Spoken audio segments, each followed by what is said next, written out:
Assalamualaikum warahmatullahi wabarakatuh. Nama saya Cantika Rosalinda, NIM 289205029, Prodi Manajemen, mata kuliah Sistem Informasi Manajemen.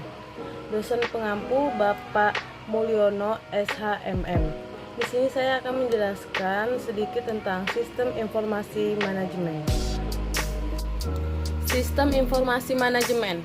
Sistem, suatu susunan yang teratur dari kegiatan-kegiatan yang saling berkaitan dan susunan prosedur-prosedur yang saling berhubungan yang melaksanakan dan mempermudah kegiatan-kegiatan utama organisasi atau institusi. Yang informasi, data yang telah diproses atau diolah sehingga memiliki arti atau manfaat yang berguna. Data sama dengan fakta-fakta, angka-angka, atau statistik-statistik yang daripadanya dapat menghasilkan kesimpulan. Manajemen sebagai proses manajemen adalah kegiatan yang dilakukan untuk menyelesaikan suatu pekerjaan secara bersama-sama atau melibatkan orang lain demi mencapai tujuan yang sama.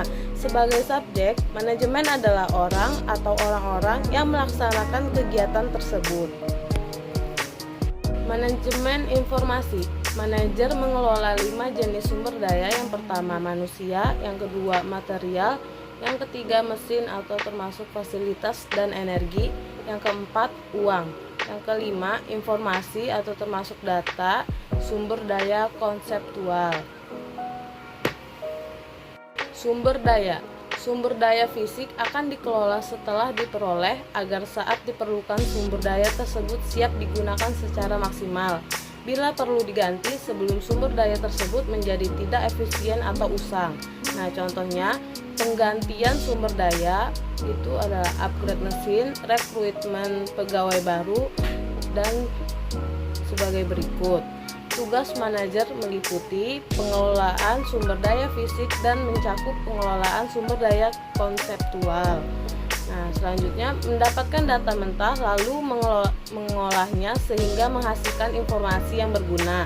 Baru setelah itu memanfaatkan secara efektif untuk mengambil keputusan dan jika perlu mengganti informasi yang usang. Seluruh kegiatan tersebut memperoleh informasi menggunakan seefektif mungkin dan membuangnya di saat yang tepat, disebut manajemen informasi. Alasan perlu diberikan perhatian pada manajemen informasi. A. Kompleksitas kegiatan bisnis meningkat. Ada 4. Yang pertama, pengaruh ekonomi internasional. 2. Persaingan dunia. 3. Kompleksitas teknologi yang semakin meningkat.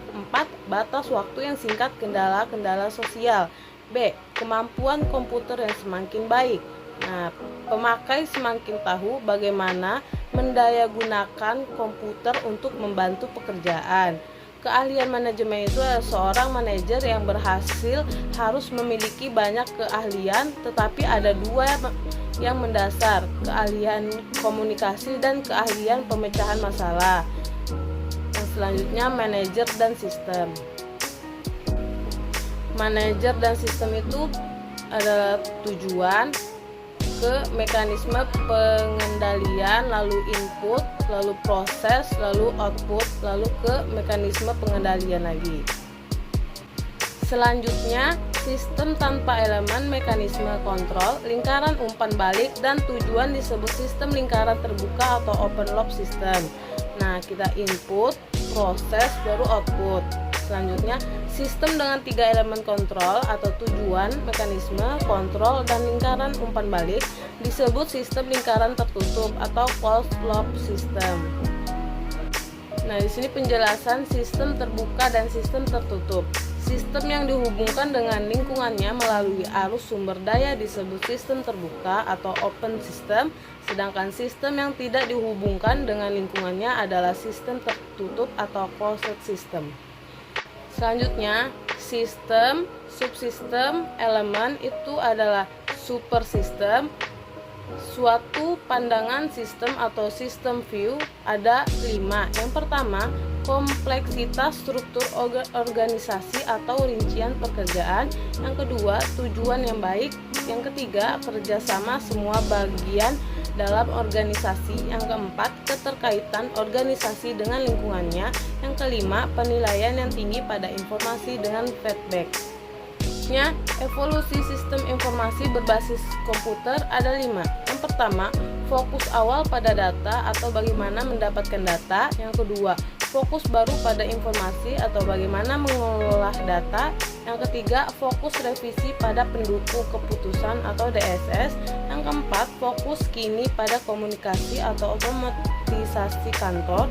Yang kelima, fokus potensial pada konsultasi atau sistem pakar.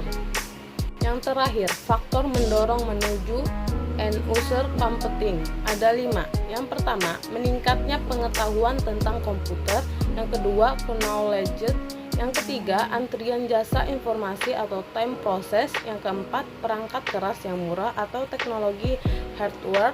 Yang kelima, perangkat lunak siap pakai atau teknologi software.